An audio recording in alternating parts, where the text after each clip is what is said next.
Chanting, page 18 in the Pali. This microphone. Page 18.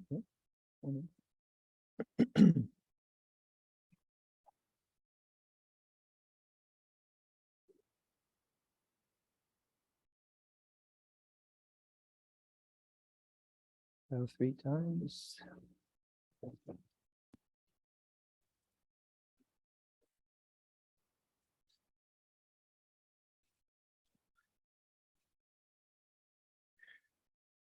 Yosu bhagava arahang ma samputo sawakato yena bhagavata dhammo supatipanno yasa bhagavato sawakasangho samayang bhagavanta sadamang sasanghang imehi sakare hiyatarahang aropichehi abepujayama sadhuno bande bhagava suchiraparini buddhopi Vajima janatanukampamanasa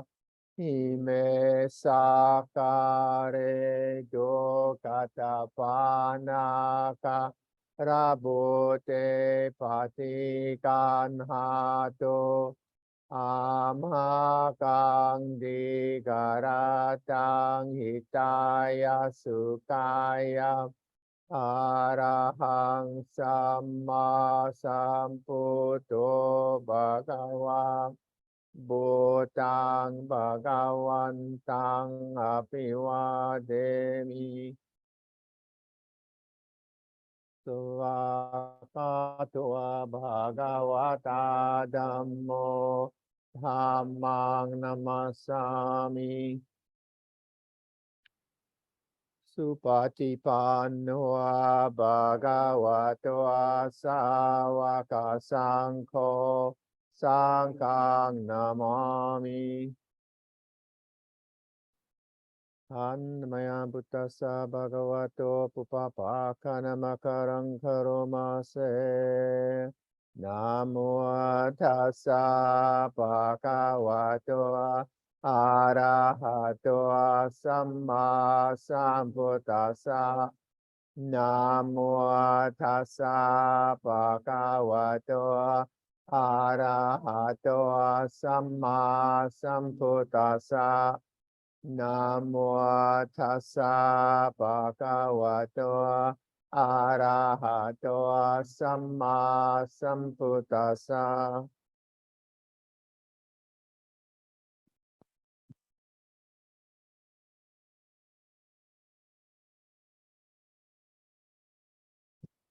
So we'll meditate for 45 minutes in silence, and then I'll offer some reflections.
take a break for 5 minutes.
Namo Namo tassa bhagavato arahato samma sambuddhassa.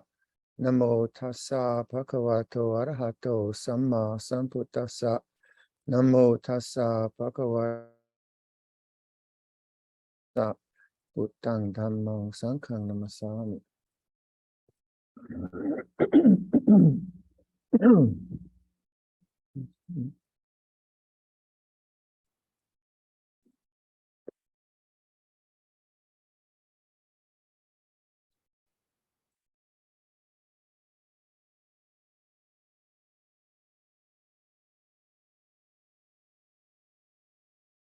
Hello to everyone on the internet.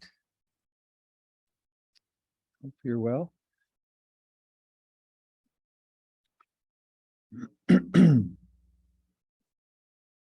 So, the three questions that came up, but one was a very general question, and basically on what the way I might answer that is how what we've been talking about, how does it fit into the Noble Eightfold Path? So for this Noble Truths, so for anyone who is here or online, I would say do a lot of study, because I don't lay out the teaching in a kind of academic way, but it's very, very worthwhile to study the Four Noble Truths, both from the texts, but also from commentaries. Ajahn Sumedho's is very good, Ajahn Sucitto's, many good commentaries. And that's the kind of core teaching that makes sense of a lot of the language that different monks and nuns and lay teachers will use. So if you haven't studied that, you would do. Do the formal work. If you're going to be a part of Theravada and understand it on intellectual level, you really have to do your study like anything else. Some people, they kind of just do a retreat, but quite often intellectually they can fall into doubts because they haven't got a good grasp of the intellectual structure. Having said that, if you just leave it as an opinion, it won't liberate. But to dismiss it, it's to throw the baby out with the bathwater. So it's very, very useful, more than useful, important. So just to help this person along, and all of us, and me,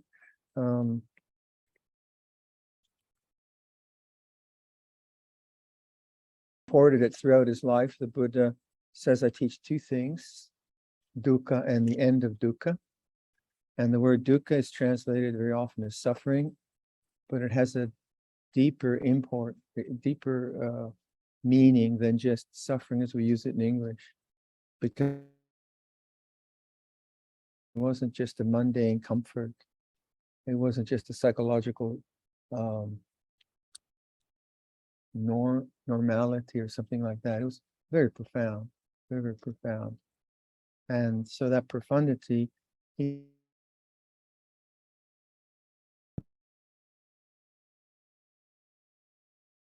but to understand where he's coming from, he said you can do this too. It's a very optimistic teaching. Very optimistic. It says that as human, deep, deep, loving peace. So the interesting thing is, although it's an optimistic realization he has, it's not a realization which is dependent on, like we and stuff ourselves. He says you got to work on yourself. I can't do this for you. I can sort of inspire you, but you have to do the work yourself. So it's very self-reliant in that way, but also we emphasize community. And the most important thing in this life is spiritual friendship. Interesting, that one.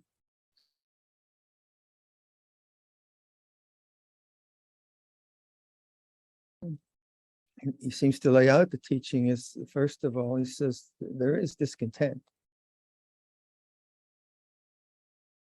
Call it dukkha, call it suffering. You feel discontent.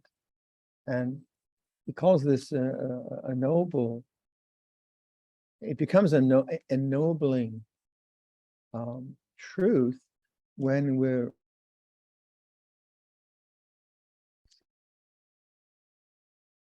this discontent that you experience as a human being.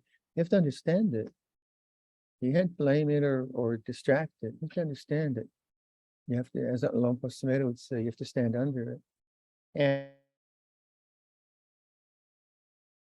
And to make something conscious is what we're doing when I say it's like this.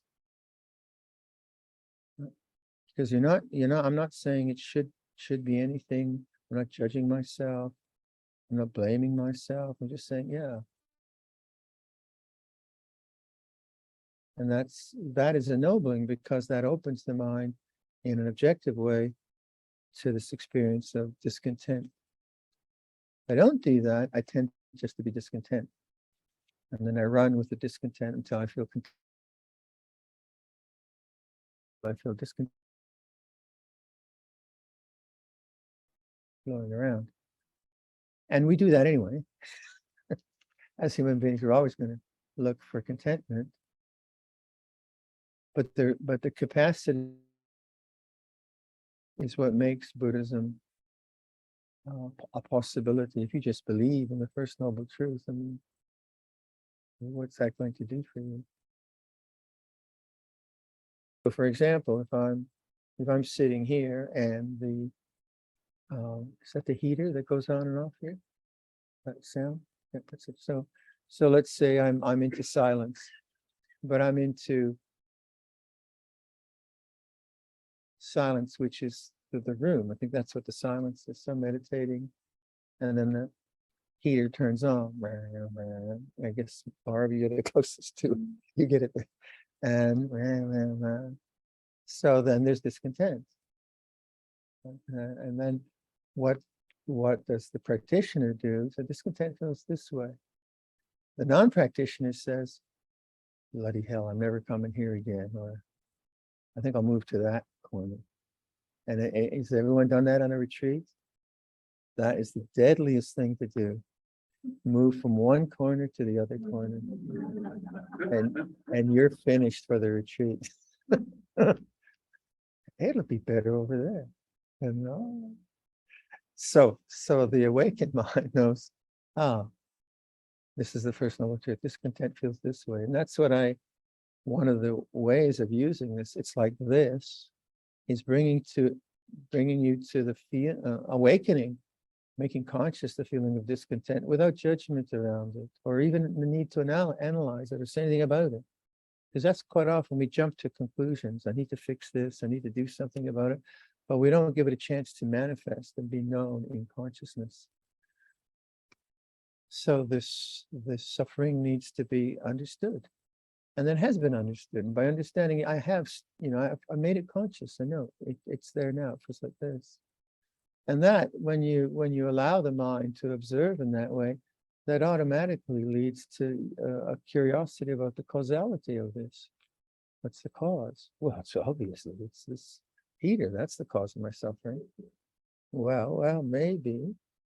Is that really the cause? So you kind of go to the second noble truth: is what's the cause? What's the cause of this? Well, in the beginning, the cause is you blame something or someone, but as you become more mature, obviously, no, what's the cause? And in that listening and witnessing, you notice wanting or not wanting. You notice the resistance to the sound. Pretty obvious, isn't it? But not so obvious sometimes. Like you take a simple example, it's obvious, but sometimes it's not obvious. So that's second noble truth, that there's a cause, and that causes attachment to desire. Desire to have a more silent room. There's nothing wrong with that, or a more cool room. And that's just natural because we are beings who feel things and we like comfort. That's the attachment. That's the bit that we sometimes miss. So you might know, I should just really be happy with the situation. But why not be unhappy with the situation? And so unhappiness feels this way. Then you're fine. Then you're not stuck in some idealized mode of being. So that's second noble truth. There's a cause. And that cause has to be abandoned. Cause is attachment to wanting. And wanting is a huge issue. It's not just, it's wanting to become someone or not wanting your personality to be a certain way. That's a strong one. Our culture, we try to reformulate our personalities. That's hopeless. I mean, how many years you guys been doing it? I've been doing it a long time. I can't get my personality right. I just can't. It's just like I say things. Oh God, but that's not who I am. I'm not my personality, right? So hopefully we've given up on that. But notice that, like some personality aspect comes up, and then right away there's the criticism. Oh, I shouldn't be like that. Oh, I should have been more sensitive. Oh, did it again. And that's heedlessness. That's heedlessness because it's taking this with self-view. So then you go back. What's the okay? I'm really suffering here.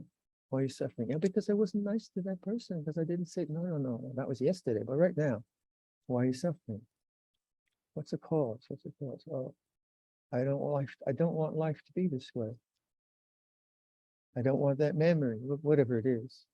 Well, I know one thing's okay, but it's the attachment to it that creates the thoughts, that creates the whole sense of self and the narratives. And then you start to say, oh yeah, this is unfulfilled wanting. It feels like this. Oh, okay. Feels like that. All right. And you start to get a handle on the difference between wanting and attachment to wanting. So earlier I was talking about remorse here, but also with a friend. And I often talk about this, that if I do something to you inadvertently, I say something in a cynical, walk away, and I feel rotten. And that makes me a good human being. Not the fact that I spoke to you unkindly, but the fact that I have a sense of conscience. That's a good thing. Now, if I just attach to it, what happens is I hate myself. And that's guilt. Guilt is not remorse. It's a different thing. Now, my experience of remorse is that it's in the heart. being, whatever, I inflicted something on this person which is hurtful, even if they didn't perceive it that way. I know. And that's different than just, I say something and a person's overly sensitive. There's a whole different, and that comes from my own heart, my own. So if I'm really awake and say, oh, remorse feels this way, and I bear with it, I'll see that I don't want the memory of having hurt that person. That's not a nice memory. So I'd rather go to hate myself. I'd rather go to thought.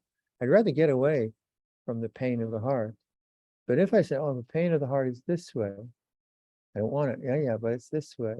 Then actually that remorse makes me a better person. Makes me more compassionate, makes me more careful.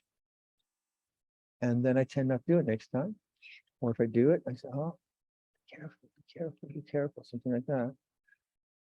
So not wanting that memory and then attaching to not seeing that is second, not understanding second level truth. So then I feel the remorse. If someone doesn't have remorse, of course, psychopath. Or, stay clear from them. Remorse is a good thing, isn't it? Guilt isn't, or just being overly kind of concerned about what other people think. That's not it. So many ways you might think about this. Pain in the body during the retreat. I'm as I get older, I'm developing a repertoire of cushions. Yeah. And that's why Aiden comes. He comes to bring me all my cushions. So here and here and there. I used to really be proud. I'd sit in full lotus and no cushions. Now I pay for it. So pain comes up in the knee. Well, that's natural. I don't want it. Otherwise, I'm not sort of into masochism. I don't want pain. And biologically, I need to move around to make it to some extent comfortable. Pain is natural. So then I look, oh, there is discontent. What is it? Oh, I don't want the pain. But all of us, I think, in meditation, see, you can be with a certain amount of pain and let go of the wanting and be peaceful. Some pain, no, you have to get out and go for a walk, sure. There's a certain amount of discomforts that we have, and they're very good lessons.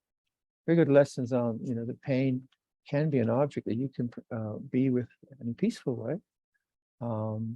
Not like forcing yourself like I used to do. I used to force myself to sit through pain, don't move, which was just a sort of egotism of a young man.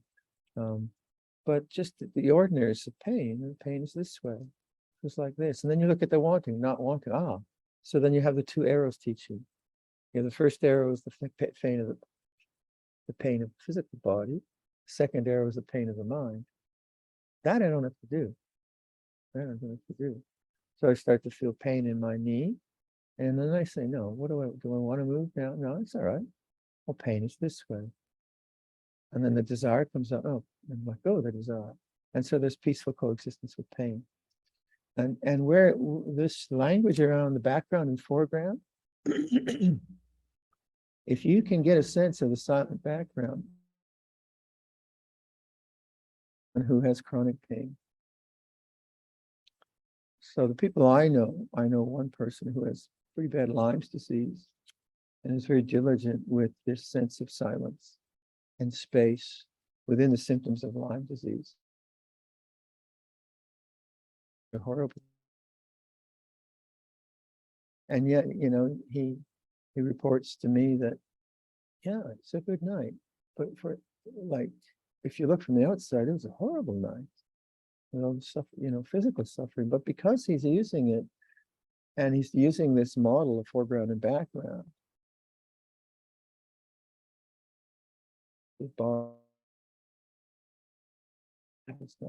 that takes some training. But that is possible if you look at desire. And then obviously you don't want this pain. What can you do? He does everything he can to cure Lyme's disease. So the second noble truth, there's a cause, and that cause is attachment to desire, and that has to be abandoned. It has to be let go. Third noble truth is that there's an end to suffering, there's an end to discontent, and that's done through the cessation of wanting. called Nirodha. And Nirodha is you can see this happening in little ways where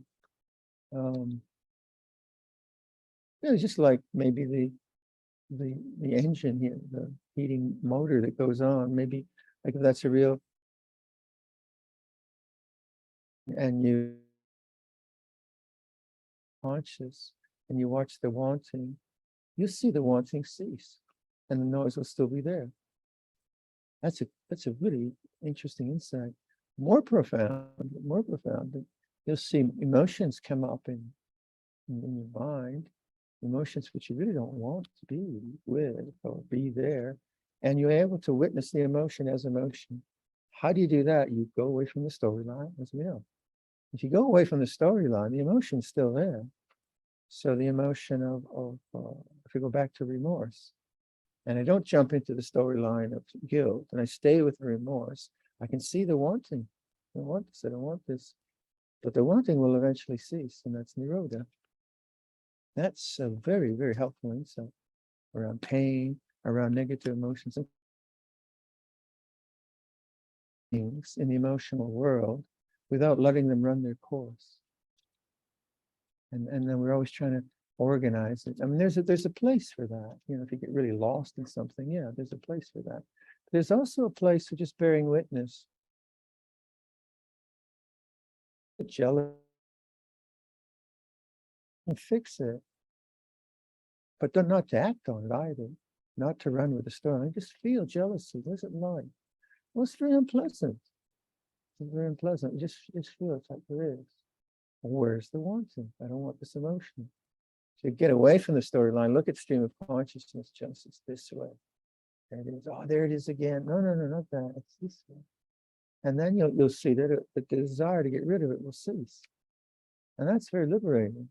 That's very liberating. And then you find, and so that kind of liberation through cessation always informs the background. Always a kind of background idea. Because you realize the foreground was horrible, and yet there was the witness strengthens the silence of the mind. So the cessation of craving has to be realized. That's the way it's put. Should be realized, has to be realized. And sometimes people see that and they think it's like one final end, right? Maybe you read about stuff, but then you start to look for the big shebang and you're already in greed. But in little ways, you can see the desire ceasing. Monks will they'll just play around with their food intake. They'll say, well, during this rains retreat, one of the monks said, I'll have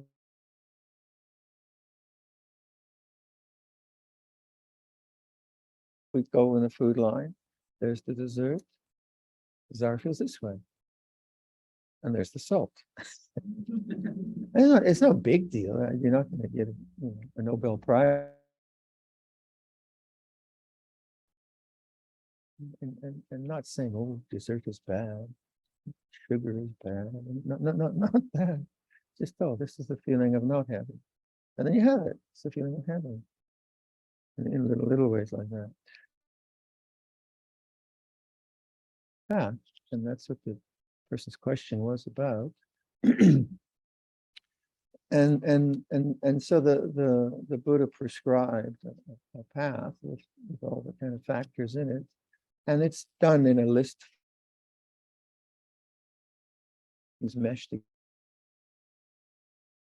You have to use language, so you have a list, and each of the factors, right understanding and so on, uses the word right, but it's not a righteous right. It's not a dogmatic right. It's right because it leads to the end of suffering.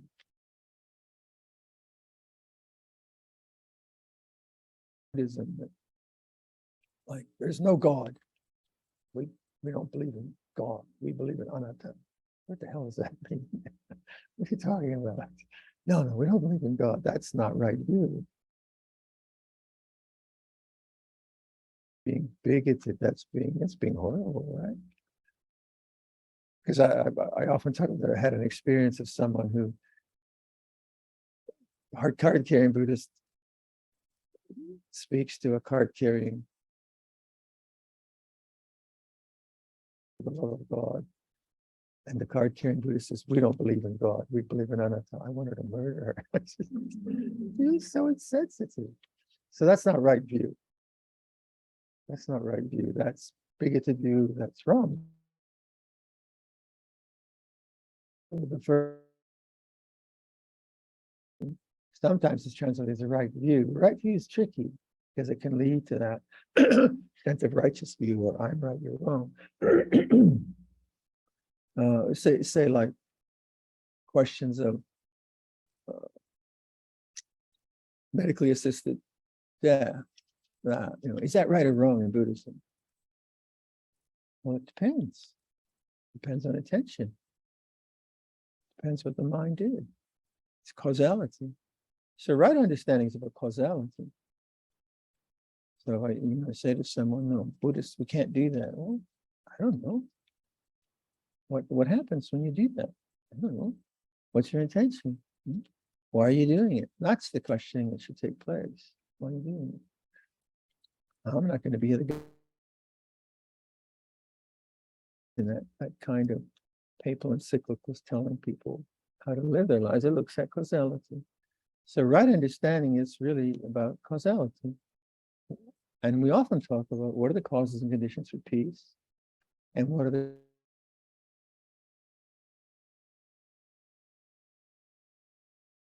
very, very difficult questions. I say, I don't know, it's up to you.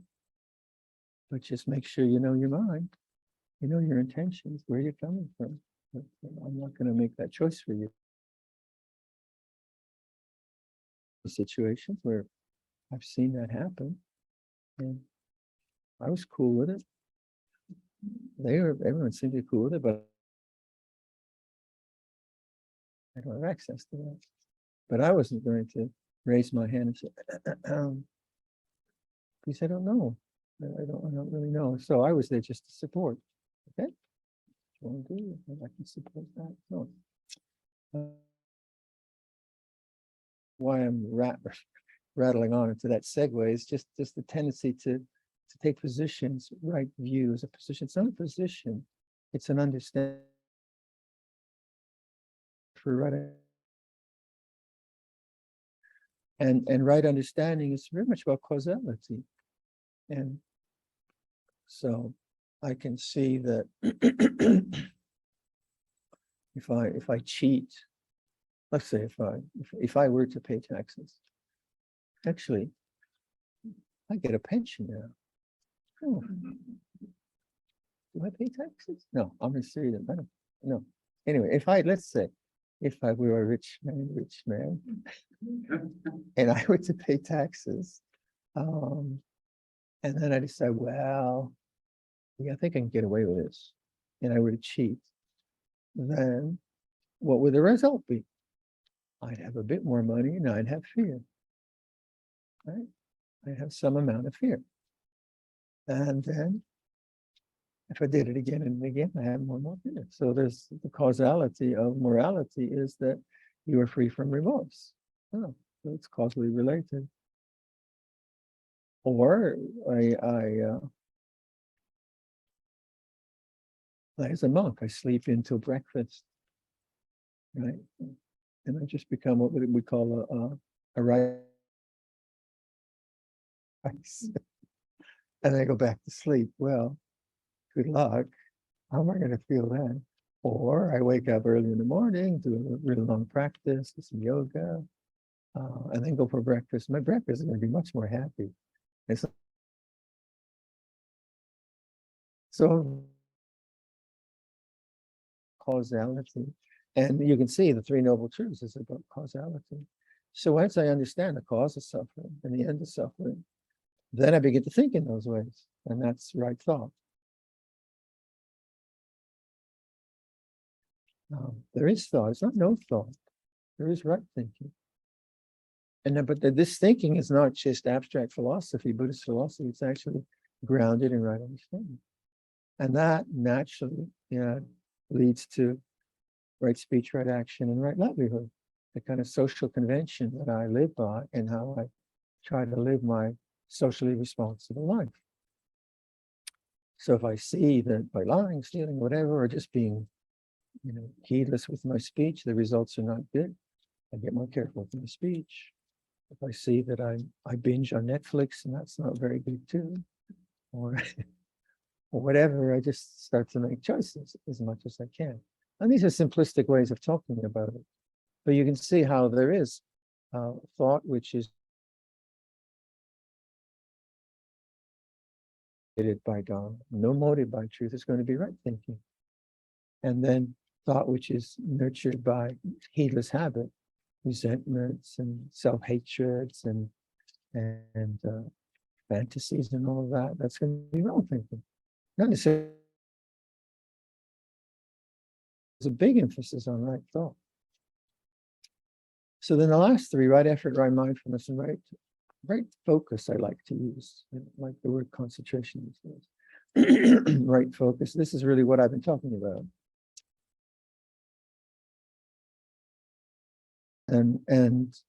So I'm just kind of playing around with those three. I'm not deliberately laying them out there, but when I ask you to make conscious the way things are when it's like this, and notice the silence, that's effort, right? It's not effort to become, but it is an effort to notice. It's like this. Now that effort, if you're doing it right, it's not imbued with craving. If you imbue it with craving, it's wrong effort. Inadvertently, we do. I want to get something from it. It's like this. I want to get some of the action. I want some of that peace or whatever. Then it's not right. That's not right effort because it's imbued with ignorance. And ignorance is not understanding where I'm coming from, my intention. Even though I might kind of get it, I get the project. Inadvertently or through habit, I might be making efforts based on craving. And I think we've all done a lot of that. Make efforts to get rid of thought, make efforts to make my emotions different, but they're coming from craving and from self-view. Whereas causality is what we use instead of self-view. So we don't use the word ego in Buddhism. So when people say, well, what's going on? What's causal?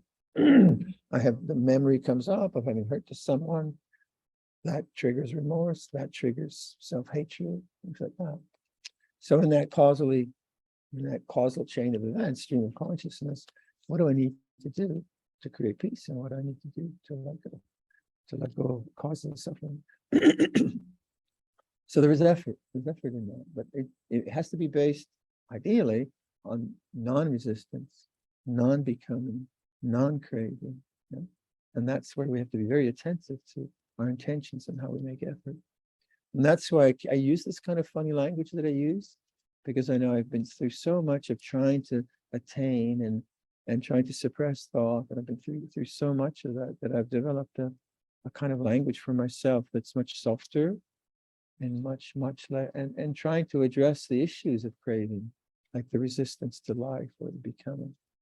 So then right mindfulness is what's wrong mindfulness? Well, let us say I wake up at 12 o'clock and I want a peanut butter sandwich. And I tiptoe down the stairs and I go to the fridge. I'm very mindful, but I'm really stupid. And I get my peanut butter sandwich and I tiptoe up the stairs. It's wrong mindfulness because it's based on greed, on deception, and a whole bunch of stuff. So you can rob a bank mindfully, but it won't be right mindfulness. So where mindfulness might be wrong is when it's about control. If I think that mindfulness is about control, well, that's more like concentration. So I'm being mindful, like I think all of us did this when I started to do walking meditation. I would walk with the intention of controlling my mind, not awakening to it. And that's different. So I, kind of sort of monk against walking path kind of mindset. And you're not going to think now. Left, right, and I'd be lost in thought. And then, oh, okay, now, all the way now, or 20 paces, not one thought. Okay, right? Clear? Okay, but lost in thought again. It's so frustrating because that doesn't work. Because that's suppression and control. That's not mindfulness. But what works is, oh, thought feels like this. This is the mood of the mind. And then I walk on thought and begin to see thought as an object. It arises and ceases. Sure, attention gets lost and I begin to, oh yeah, that's what happened. So wrong mindfulness would around those kinds of things. And then focus. We use the word concentration a lot, samadhi. And I for one have moved away from that word, and I don't really have a good word.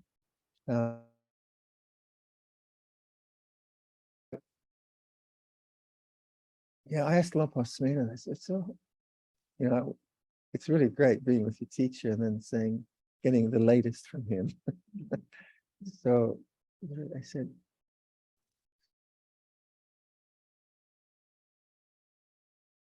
Samaviriya, how do you do Samaviriya? Right effort is no effort.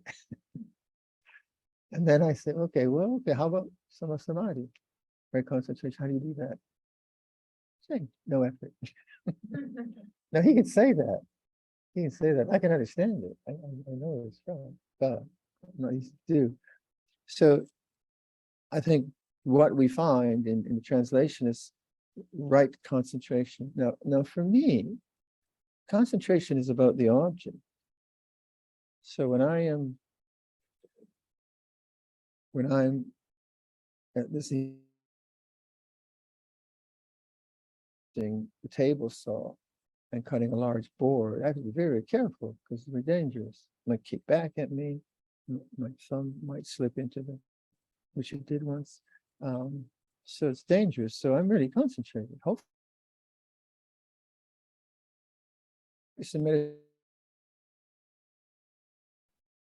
I'm not really interested in the object. I'm more interested in the background. So the word concentration doesn't work for me. The word silence works for me. So the kind of language I've been using for myself, and that's what I try to do. I just share my own language. I'm not saying it's canonically correct, but so I just look like sustained, silent inquiry. And that kind of works for me. Because the inquiry for me is about the background. I know the foreground. I know the foreground is anicca, dukkha, anatta. I know that which has a nature to rise is a nature to cease. I know that. I know it's dependently originating. And then my curiosity is there's the unconditioned, the unoriginated, the unformed, the island, the home. So my focus then is more on what is that about, which is more like an inquiry. So when who was it? Someone just said at the monastery, does the Buddha teach that everything is impermanent? I said, no. No. He says that which arises ceases. It's nature. If it begins, it ends. If it's born, it dies. But everything? What about the unconditioned, the uncreated, the unoriginated, the unformed? So then that's the kind of inquiry I like. I like to, okay, what doesn't change? Right? Now, having said that, like let's say Luang Por Cha's word, if we would, 2 words, was my name, uncertain. Well, that was his sort of, it's like this, constantly, my name. You'd ask him a question, you hope to get an answer, he'd say, my name. What's this monk like? My name. So he didn't, what he was using, it didn't let your mind get stuck in a position. So the mind was always open in a kind of unknowingness. My name, uncertain. And it's the same silence. It's the same silence. So if my inquiry is about that, how can I develop focus, inquire something which is sustained for long periods of time? So that's for me the language around samadhi. and so that silence is important because it seems to me that which is and then it does that very inquiry. What's unchanging requires silence, doesn't it? As soon as I say, well, consciousness is unchanging, awareness is unchanging. Well, that's a word, it's a language, it's a prescription. And so one of the questions here, maybe I could just segue into that while I'm here. When I find awareness, stillness, how would you recommend how to relate to best to it? Enter it, bask in it, ride it, etc. And I think this is, I would say, trust it. And this is what happens. We get a kind of intuition of something. And we want to think that by putting it into words, we concretize it, whatever word, I don't know the word for it, but then we lose the silence. And that's doubt. And doubt, and quite often, because most of us have been at this a long time, doubt is very insidious because it just creates its own problems. It creates a question, and then you think you have to find the answer. It's a total ripoff. You created the problem. Now you're looking for the answer. Don't create a problem. So trust and silence. But we don't do that. We don't trust in silence. Is this really it? Is this? But if we don't trust in silence, we trust in thought. We go off and try to get the words. So those three, Samavirya, Samasati, Samasamati, the effort, that. So used a lot. Words are very dynamic that way. And what is it about focus? What kind of a focus? I think silence is very important. But it's not the silence of trying to get rid of thought. It's not that. It doesn't come from desire. It comes from noticing, awakening, waiting, trusting. This kind of thing. And then one more. This won't be long. What is not the practice? Well, if you understand Dharma, there's nothing which is not the practice, right? Because everything is consequential. And everything is consequential because everything we do is intentional. And intentions have consequences. So practice is always 24/7, all the time, everywhere. Right? What is not practice is heedlessness. To put it another way. So robbing a bank is not practice. That we know, but heedlessness is. So we say mindfulness is the path to the deathless. Those who are heedless are among the dead, being born and dying. All right, I'll leave that for reflection. Your chance, sir.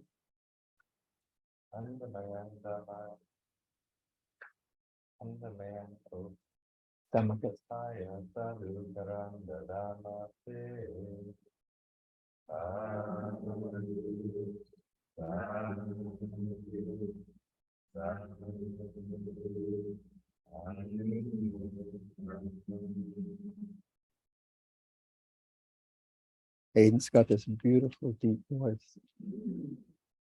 I have voice envy.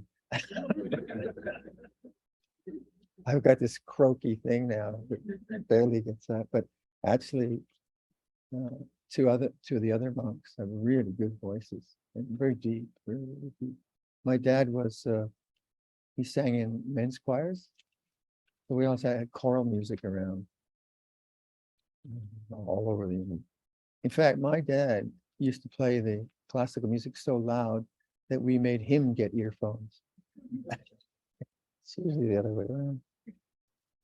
So let's finish with the Sutta on Loving Kindness. Remember the page? 36. Let's see.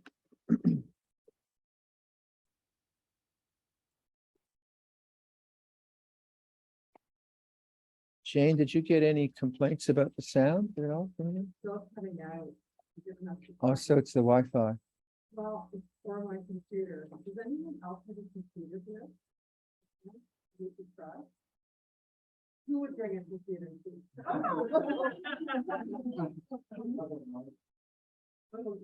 don't think the iPad you can fit in. I don't think it got the for the.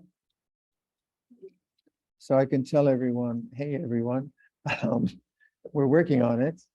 Apologies that we can't get the tech right, but we're working on it. Hopefully tomorrow. But anyway, it's like this. So work with it. I think we will try to get another computer tomorrow. Okay. No. That it's that or the other. Okay. Page 37.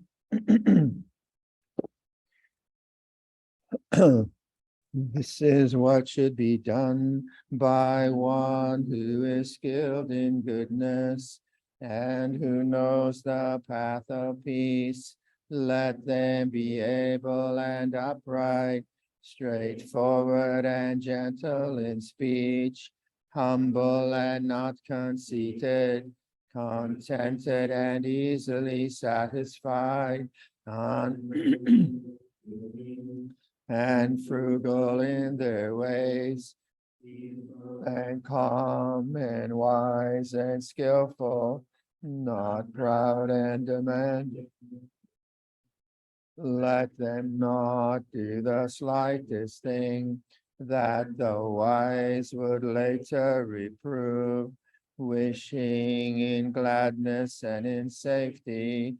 May all beings be at ease, whatever living beings there may be, whether they are weak or strong, omitting none, the great or the mighty, medium, short or small, the seen and the unseen, those living near and far away, those born and to be born. May all beings be at ease, that none deceive.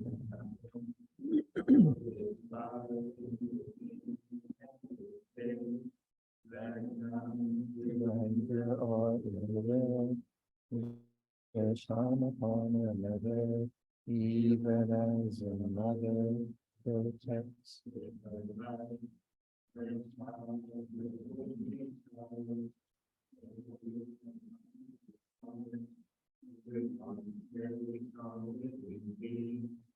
Radiating kindness over the entire world, spreading upwards to the skies and downwards to the depths.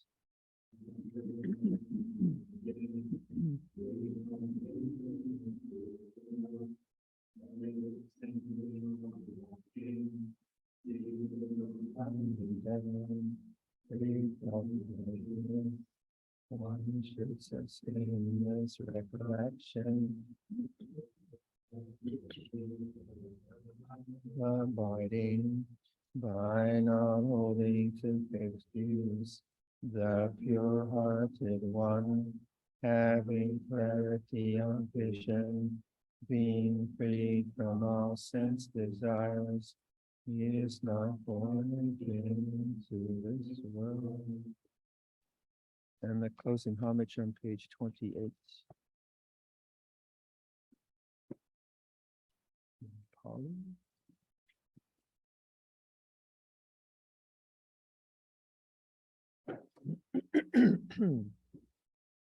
Arahang Samma Sambuddho Bhagava Bhutang Bhagavantang Abhivademi Swakato Bhagavata Dhammo Dhammang Namasami